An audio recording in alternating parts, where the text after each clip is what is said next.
মানে এখানকার সবাই বলতেছে চাউল ভালো আছে। এই যে হ্যাঁ খুশি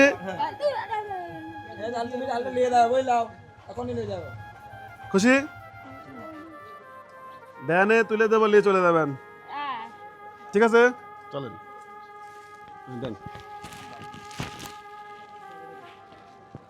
এটা এটা আপনার।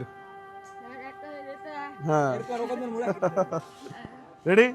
এই যে তুমি কথা বলতে পারো না, নাম কি? ওর নাম কি? নাম কি? কথা বলতে পারে না। আচ্ছা আপনাকে কত দেবো বলেন? না না 10 টাকা তো কম দেবোই না। নেন। এখানে ব্যান ট্যান পাওয়া যাবে না, উনি চাউলটা নিতে পারবেন না। কোথায়? লাইনে। সুমন ধরো চাউলটা দিয়ে অনেকে ঘাড়ে তুলে।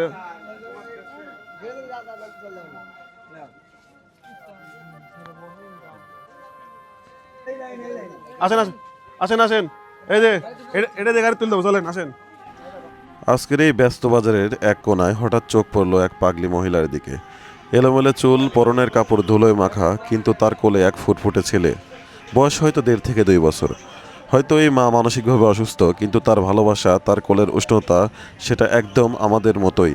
হয়তো তার মুখে কিছু বলার ভাষা নেই, কিন্তু তার চোখে ছিল শুধু একটাই কথা, আমাকে কিছু দিন। বিষয়টা দেখে আমার খুবই মন কাড়লো এবং আমি এগিয়ে গেলাম তার দিকে এবং তাকে জিজ্ঞেস করলাম, আপনার কি লাগবে? এই কথা বলতেই আমি তো পুরোই অবাক, কারণ তারপরে দেখি সে কথাও বলতে পারে না। এমন অবস্থায় তার আশপাশের লোকজন আমাকে বলল যে বাবা, তাকে যদি একটা চাউলের বস্তা কিনে দেওয়া যায় তাহলে তার খুবই উপকার হবে। তখন আমি চেষ্টা করলাম তাকে একটা চাউলের বস্তা কিনে উপহার দিতে। সে তো চাউলের বস্তা পেয়ে মহা খুশি। তুমি গাড়ি আসো। এই যে খুশি হয়েছেন? হ্যাঁ এই যে ও দে রেন দে রেন দে রেন। আর ওই যে প্যান্টটা পরা দিয়েন। এই যে এই যে ভাইয়া যাওয়া। আচ্ছা ঠিক আছে, জানে যে চাউল আছে, এটা হলো আপনার জন্য উপহার। আচ্ছা আসেন বন্ধুগণ, এই ছিল হলো আজকের ভিডিও। মানে অনাকাঙ্ক্ষিত একটা ঘটনা। ওনার ছেলে, এটা কিন্তু ওনারই ছেলে।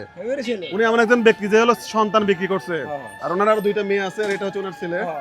মানে জীবন চালাতে গেলে সন্তান বিক্রি করে জীবন চালাচ্ছে, এরকম একজন মানুষ হচ্ছে। আপনি কি চেনেন নাকি? চেনেন? ও চা চেনেন।